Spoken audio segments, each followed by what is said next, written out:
بوڑھے اصل بوڑھے ہیں جن کو 60-70 سال کی عمر ملی ہوئی ہے، یہ اللہ تعالیٰ کی طرف سے ان کے لیے نعمت ہے۔ باقی قیامت کے قریب جو حالات ہیں وہ اس طرح کے۔ اور مزید میں آپ کو یہ بھی بتا دوں کہ زمانہ ترقی کرتے کرتے تمہیں ایسا سست اور کاہل بنا دے گا کہ تم کوئی کام کے لائق بھی نہیں رہ جائیں گے۔ بہت ساری چیزیں ہم سے رخصت ہو رہی ہیں، ہمیں اندازہ بھی نہیں۔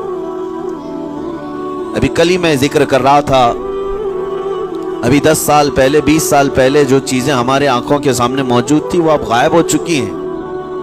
خالی وقت اسے ملے تو نشہ بھی یاد آ جائے، خالی وقت اسے ملے تو عورتوں کی طرف میلان بھی بڑھ جاتا ہے، خالی وقت اسے ملے تو اس کو دولت لٹانے اور عیاشی کرنے کی فکر بھی سوار ہونے لگتی ہے۔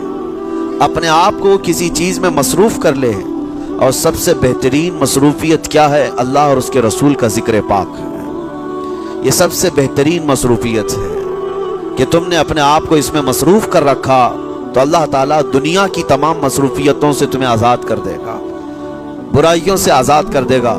قرآن میں رب تعالیٰ فرماتا ہے وَقَالُوا حَسْبُنَا اللَّهُ وَنِعْمَ الْوَكِيلُ، جنہوں نے یہ کہا ہمارا رب ہمارے لیے کافی ہے، ہمارا اللہ ہمارے لیے کافی ہے، اور کیا ہی بہترین مددگار ہے، کیا ہی بہترین وکیل ہے۔ جس نے یہ کہا، اللہ فرماتا ہے اس کے فوراً بعد آیت آئی فَانْقَلَبُوا بِنِعْمَةٍ مِّنَ اللَّهِ وَفَضْلٍ لَمْ يَمْسَسْهُمْ سُوءٌ، اللہ ان لوگوں کو اپنی خاص نعمتوں میں لے جائے گا، ایسی جگہ جہاں کوئی برائی انہیں چھو بھی نہ سکے گی۔ جنہوں نے اللہ کی بارگاہ میں یہ کہا حسبنا اللہ ونعم الوکیل، آگے بھی ہے دوسری آیت ہے نعم المولا ونعم النصیر۔ جس نے یہ کہا، اللہ فرماتا ہے ان بندوں کو اللہ اپنی خاص نعمتوں میں لے جائے گا اور فضل میں لے جائے گا، ایسی جگہ لم یمسسہم سوء، جہاں انہیں کوئی برائی چھو بھی نہ سکے گی، کوئی برائی نہ آ سکے گی۔ اسی لیے کثرت سے اپنے آپ کو مصروف رکھو۔ یہ جو محافل ہماری ہو رہی ہیں، اللہ کرے کہ ہمیشہ قائم رہے۔ ہم ہفتے میں 1 مرتبہ ذکر کی مجلس میں آتے ہیں اپنے دل کو اللہ تعالیٰ کی یاد سے معمور کرنے کے لیے۔ ویسے کھانا تو دن میں 3 مرتبہ اور کوئی تو 5 مرتبہ کھاتے ہیں۔ اپنے جسم کا بھرپور خیال رکھا جاتا ہے، ہماری روح کے خیال کے لیے مجلسوں میں آنا ضروری ہے۔ یہ مجلسوں کی پابندیاں، اور اگر آپ اس کو ہی یہ سمجھ کر نہ چلیں کہ ہم نے ایک بار ہفتے میں ذکر کر لیا تو اب کافی ہے۔ ہماری گاڑی بھی جو ہے پیٹرول بار بار مانگتی ہے، اس کو جس طرح سے چلاتے ہیں اس طرح سے اس کی خواہش بھی ہے۔ روزانہ گاڑی کو اگر کہیں کھڑی کر رکھیں تو زیادہ پیٹرول نہیں لگے گا، لیکن چلتی رہے تو بار بار پیٹرول کی ضرورت ہے۔ ہم میں سے ابھی کوئی ایسا نہیں ہے جو بستر پر پڑا ہوا ہے، ہر کوئی چل رہا ہے، پھر رہا ہے، دنیا میں مصروف ہے۔ تم اپنے کھانے پانے بھی کر رہے ہو، لوگوں سے ملاقات بھی کر رہے ہو، اس کا مطلب ہے تمہاری گاڑی چل رہی ہے اور اس کو پیٹرول بار بار چاہیے۔ اور یہی جو ایندھن ہے، یہ پیٹرول ہے، اس کا کام یہ اللہ تعالیٰ کا ذکر کرتا ہے۔ تمہارے جسم کو بیلنس رکھنے کے لیے، تمہاری فکروں کو بیلنس رکھنے کے لیے، تمہارے دماغ کو صحیح سلامت ایک نہج پر رکھنے کے لیے یہ ذکر کی محافل قوت دیتی ہیں۔ اگر اس ہفتے میں آپ نے ذکر کیا نہیں ہوا تو آپ اپنے ہی گھر پر سونے سے قبل بستر پر بیٹھ کر کیوں اللہ کا ذکر نہیں کر لیتے؟ 5 منٹ 10 منٹ اس مولا کو پکار کر کے سونے میں کیا حرج ہے؟ لوگ موبائل دیکھتے، گانے سنتے، فلمیں دیکھتے ہوئے سو جاتے ہیں، لیکن اللہ رب العزت کو یاد کر کے سونے والا، میرے عزیزو، قرآن میں مولا فرماتا ہے فَاذْكُرُونِي أَذْكُرْكُمْ، اس کا وعدہ ہے تم مجھے یاد کرو میں تمہیں یاد کروں گا۔ اور اس کی تفسیر میں اللہ تعالیٰ کے اس قول میں، اس فرمان کی تفسیر میں بزرگوں نے فرمایا اللہ کیسے یاد کرتا ہے بندے کو؟ اللہ بندے کو کیسے یاد کرتا؟ جب تم اس کی یاد میں مصروف رہے، اپنے آپ کو بزی کر رکھا، اللہ تمہیں کیسی جگہ یاد کرتا ہے؟ فرماتے ہیں مفسرین کہ بندہ تو لوگوں میں اللہ کو یاد کیا، اور اللہ بندے کو فرشتوں میں یاد کرتا ہے۔ فرشتوں کے درمیان تمہارا ذکر ہونے لگتا ہے کہ فلاں کا بیٹا فلاں آج میرا ذکر کر رہا تھا۔ آج محفل ذکر سے جتنے نکلیں گے، اللہ کریم ہمارا ذکر فرشتوں میں ضرور فرمائے گا، فرشتوں میں ضرور ذکر ہوگا کہ فلاں بندہ آج ذکر میں مشغول تھا۔ اور پھر یہ بھی فرمایا بزرگوں نے، مفسرین نے، کہ اللہ تعالیٰ وہاں یاد کرتا ہے جہاں فرشتے ہوں، فرشتوں کی محفل میں تمہارا ذکر۔ اور اس کے علاوہ یہ بھی فرمایا گیا کہ تم دنیا میں زندگی میں اسے یاد کرتے تھے اور وہ تمہیں مرنے کے بعد قبر میں یاد کرے گا۔ جب دنیا تمہیں چھوڑ دیتی ہے تب اللہ تعالیٰ تمہیں یاد فرماتا ہے۔ فَاذْكُرُونِي أَذْكُرْكُمْ کا مطلب یہ ہے وہ تمہیں یاد فرمائے گا، لیکن اس کے لیے کثرت سے تم اللہ کو یاد کرو، اللہ کو یاد کرو۔ تو بہرحال میرے عزیزو، قیامت کی نشانیاں جو ہم نے آج مختصر آپ کے سامنے رکھی وہ بہت تیزی سے تمہارے سروں پر آ رہی ہیں اور تمہارے ہاتھوں سے بہت سارے کام اب چھن جائیں گے۔ ابھی آپ ترقیات میں خوشی سے بات کرتے ہوئے بیٹھتے ہیں نا، ڈسکس کرتے رہتے ہیں کہ سنا ہے ایسی کار آ رہی ہے کہ وہ اب بغیر ڈرائیور کے چلے گی، روبوٹ سے چلے گی۔ اس کو تو ہم خوشیوں میں ڈسکس کرتے ہیں کہ اچھا ایسا ہونے والا ہے۔ پہلے ایسا تھا کہ موبائل آپ بٹن کے دباتے تھے، کسی نے اگر خبر کر دیا کہ نہیں بعد میں صرف ٹچ کرنے سے آتا ہے تو آپ کہتے ہیں اچھا ایسا بھی آنے والا ہے۔ لیکن آپ کوئی کہے تو آپ کو کوئی تعجب نہیں، ٹچ اسکرین، کوئی تعجب کی بات نہیں، بنا ڈرائیور کے گاڑیاں آ جائیں گی۔ اس طرح ہوتے ہوتے نظام زندگی اس قدر بدل جائے گا، اس قدر بدل جائے گا۔ آج میری یہ بات نوٹ کر کے رکھ لیں، زندگی باقی رہی تو 10 سال بعد انشاءاللہ ہم ملاقات کریں گے اگر اللہ نے زندگی باقی رکھی، اور اس کے بعد پھر ہماری یہ باتیں میچ کر کے دیکھیں کہ کیا کیا ہوا ہے اور کیا کیا دنیا بدل چکی۔ اسی لیے میں کوئی بھوشمانی نہیں کر رہا ہوں اور نہ ہی کوئی جوتش بابا ہوں، طوطا لے کر جو بیٹھتا ہے، یا تمہارے ہاتھوں کی لکیریں دیکھ کر کے کوئی فیوچر بولنے والا نہیں۔ مصطفیٰ کریم صلی اللہ تعالیٰ علیہ وسلم کی احادیث سے جو قیامت کے قریب ہونے والے رونما ہونے والے واقعات ہیں، میں ترجمانی کر رہا ہوں حضور کی حدیثوں کی، اس لیے کہ ہمیں پتا ہے دنیا کے سارے سائنسدان جھوٹ بول سکتے ہیں، مدینے والے کی بات جھوٹ نہیں۔ میرے آقا صلی اللہ تعالیٰ علیہ وسلم کا فرمان جھوٹا نہیں ہو سکتا۔ اس لیے اگلا دور جو آ رہا ہے وہ بڑا سخت ترین ہے۔ اب آپ دیکھیں، محنت سے عاجز، ہر چیز سے محنت سے تمہیں نکال لینا ہے۔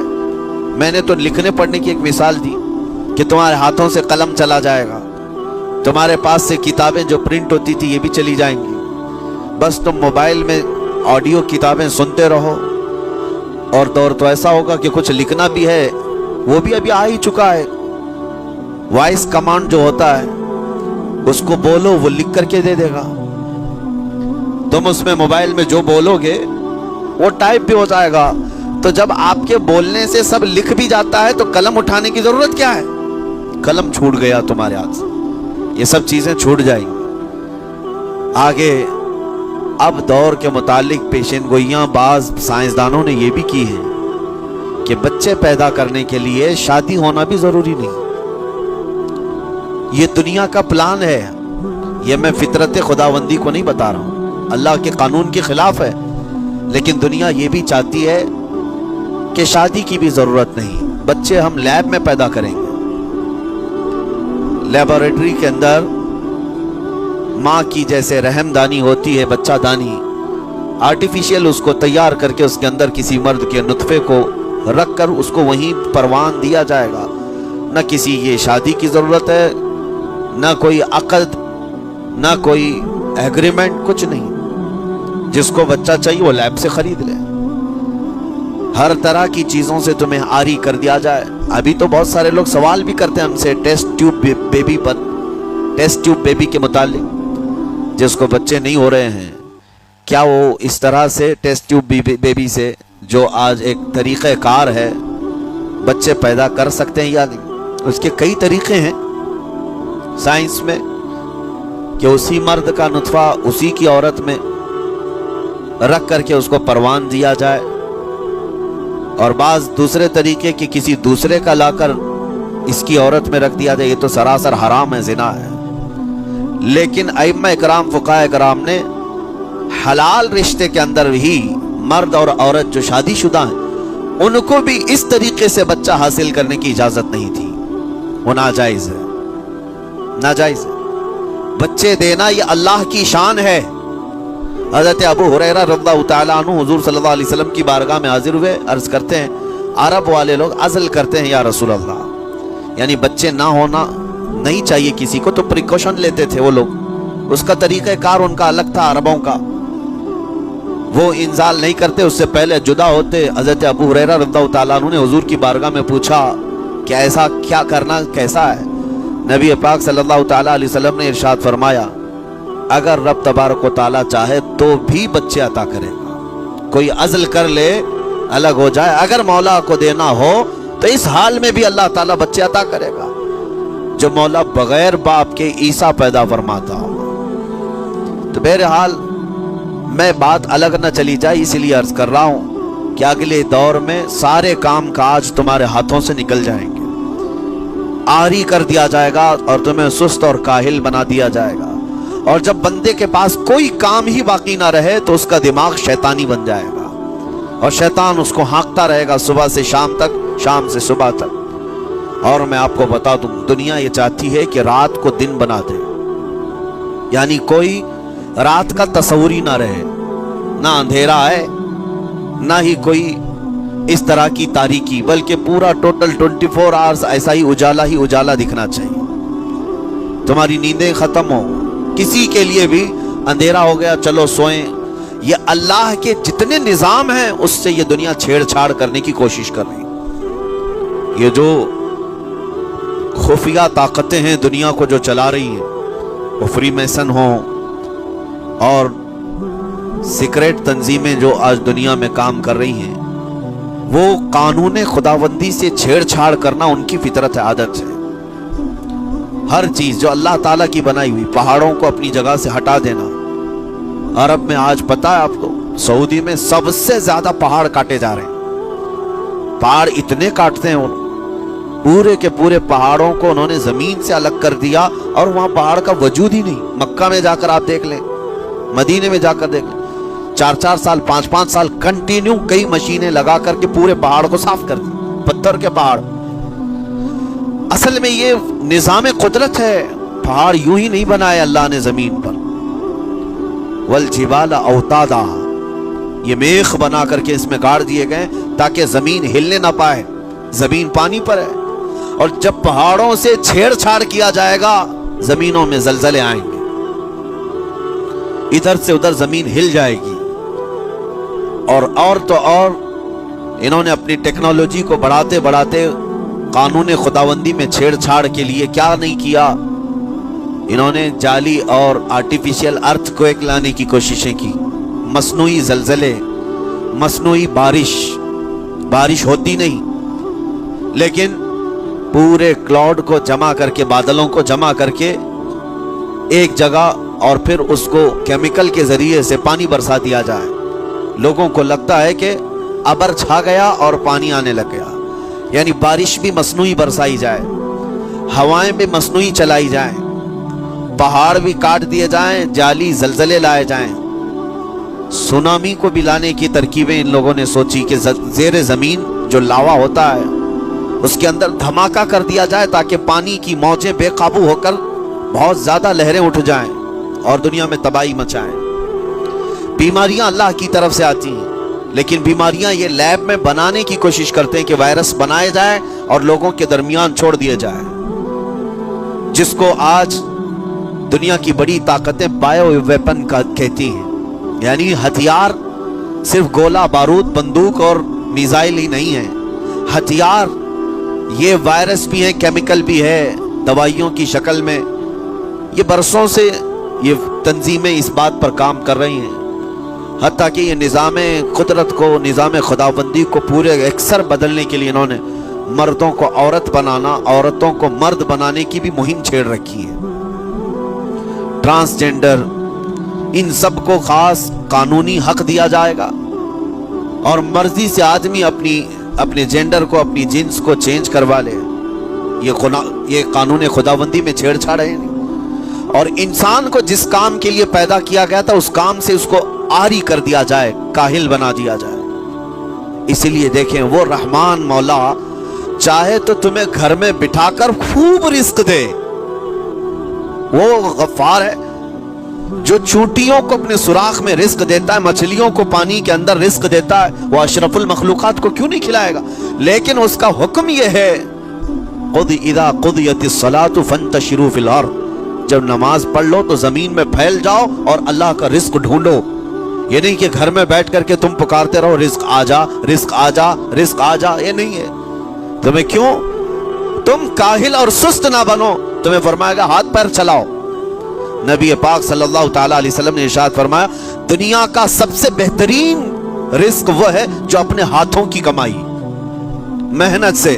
اور حضور فرماتے ہیں اللہ کے نبی داؤد علیہ السلام لوہے کا کام کرتے اور خود اپنے ہاتھوں سے لوہے کو تپا کر کے نقش بناتے، اور لوہے کی زرہ جو جنگوں میں پہنی جاتی یہ بنا کر کے بیچتے تھے، اور اس کی آمدنی سے حضرت داؤد علیہ السلام اپنا گھر چلاتے تھے۔ حضرت ادریس علیہ السلام کپڑے سلتے تھے، درزی کا کام کرتے اور اپنا گھر چلاتے۔ حضرت ابراہیم علیہ السلام گھر بنانے کا کام کرتے رہے۔ اسی لیے نبی پاک صلی اللہ تعالی علیہ وسلم نے فرمایا اللہ کے سارے نبی اپنے ہاتھوں کی کمائی کھایا کرتے تھے، کوئی گھر بیٹھ کر کے نہیں۔ جو لوگوں کو آج یہ شوق ہے کہ بس کسی کو جائیداد میں کچھ پراپرٹی ملی تو کرائے پر چڑھا دو اور کرایہ کھاتے رہو، کیوں محنت کرنا ہے؟ کوئی کام کیوں کرنا ہے؟ میں یہ نہیں کہتا کہ کرایہ مت کھاؤ، کھاؤ کرایہ، لیکن اپنے جسم کو ایسا کاہل اور سست بناؤ گے تو یہ شیطان کی آماجگاہ بن جائے گا دماغ، اور اتنے گناہ کرنے لگ جاؤ گے کہ تمہارے کنٹرول میں نہیں رہے گا۔ تم اس کو جتنا خالی اور سست چھوڑو گے، یا آلریڈی جو سائنسدانوں نے چوہوں پر ایکسپیریمنٹ کر کے جو دیکھا، اکثر ایسا ہوتا ہے کہ چوہوں پر جو تجربہ کیا جاتا ہے انسان کے فطرت سے بہت زیادہ میل کھاتا ہے چوہوں کی طبیعت۔ اسی لیے آپریشن تھیٹر میں بھی سکھانے کے لیے چوہے اور مینڈک کا استعمال ہوتا ہے۔ دوائیاں بھی جو سب سے پہلے بنتی ہیں وہ چوہوں کو کھلا کر دیکھی جاتی ہیں۔ انسان کی طبیعت زیادہ اس سے میل کھاتی ہے، تو جو چوہوں کو ساری سہولیات دے دی گئی تھی تو وہ آپس میں شہوت میں مبتلا ہو گئے اور ایک دوسرے کا قتل کرنے لگے۔ یہی حال انسانوں کا بھی ہوگا، جب ان کو ساری سہولیات ایک جگہ مل جائیں گی تو یہ ایک دوسرے کا قتل شروع کر دیں گے، یہ کثرت سے گناہ کرنے لگیں گے اور ایک دوسرے کا قتل کریں گے۔ اسی لیے آپ کو میں جو بات کہہ رہا تھا وہ ادھوری رہ گئی۔ وہ رب تبارک و تعالی چاہے تو گھر بیٹھا کر تمہیں کھلائے، لیکن آپ مجھے یہ بتاؤ یہ جو مسجد میں بلاتا ہے تمہیں رب تعالی 5 وقت، فجر میں، ظہر میں، عصر میں، مغرب میں، عشاء میں، اور ہر ایک میں تمہیں اپنی پیشانی زمین پر رکھنی ہے، ہاں ایک مخصوص طریقہ ہے۔ کیوں؟ اللہ کریم کیا تمہارے ان اعمال کا محتاج ہے؟ محتاج ہے رب تعالی کہ تم جتنے سجدے کرو گے اس کا پاور بڑھے گا، اس کی طاقت بڑھے گی، تمہاری عبادتوں سے اس کے خزانے بڑھیں گے؟ کچھ نہیں ہونا ہے، وہ بے نیاز ہے، اللہ الصمد، وہ بے نیاز ہے۔ لیکن تمہیں یہ جو پریکٹس کرائی جاتی ہے وہ اسی لیے کہ تم سست اور کاہل نہ بنو۔ کسی گاڑی کو زیادہ دن گیریج میں رکھ دیا جائے، چاہے وہ نئی کیوں نہ ہو، زنگ لگ جاتا ہے اور اس کے بعد پھر اس کے اندر خرابیاں شروع ہو جاتی ہیں۔ انسان اپنے آپ کو اسی طرح کاہل رکھ دے، سست رکھ دے، تو پھر اس کے اندر بھی عجب عجب قسم کی بیماریاں، وہ گناہوں کی بیماریاں بھی شروع ہوتی ہیں اور جسمانی بیماریاں بھی شروع ہوتی ہیں۔ اسی لیے تمہیں 5 وقت یہ پریکٹس بھی کرائی جاتی ہے کہ نمازیں پڑھتے رہو، اپنے آپ کو بزی رکھو، تم بار بار پیشانی زمین پر جھکاؤ اور اٹھاؤ، جھکاؤ اٹھاؤ۔ یہ پریکٹس اسی لیے کرائی جاتی ہے کہ تمہارا جسم سست اور کاہل نہ رہے۔ اللہ کریم بندوں کے تمام مصالح اور ان تمام حاجتوں کو بہتر جانتا ہے کہ بندہ کس میں بہتر ترقی کر سکتا ہے۔ اسی لیے میرے عزیزو اپنے آپ کو خالی مت چھوڑو، اپنے آپ کو خالی مت چھوڑو۔ اور وقت ہمارے پاس اتنا کم ہے کہ حساب دینے کے وقت ہمیں سب کو پتہ چل جائے گا قیامت کے دن۔ یہ بھی روایت میں ملتا ہے کہ بندہ یہ یاد کرے گا کہ میرے پاس اتنا وقت تھا، کاش میں کچھ نہ کرتا تسبیح لے کر بیٹھا ہوتا، کاش میں کچھ نہ کرتا دعائیں کر رہا ہوتا، تو اللہ تبارک و تعالیٰ اس کا بدلہ مجھے قیامت میں عطا کرتا۔ لیکن جنہوں نے اپنے اوقات کو یہاں پر خالی گنوا دیے، فضول میں برباد کیے، وہ بہت پچھتاوے میں ہوں گے، بہت پچھتاوے میں ہوں گے۔ جتنا وقت اپنے پاس باقی ہے اس کو مصروف کر دو، اس کو مصروف کر دو۔ اللہ کریم ہم سب کو گزرے ہوئے تمام برائیوں کے کفارہ ادا کرنے کی توفیق عطا فرمائے۔ رب تبارک و تعالیٰ ہمیں سستی اور کاہلی سے محفوظ فرمائے۔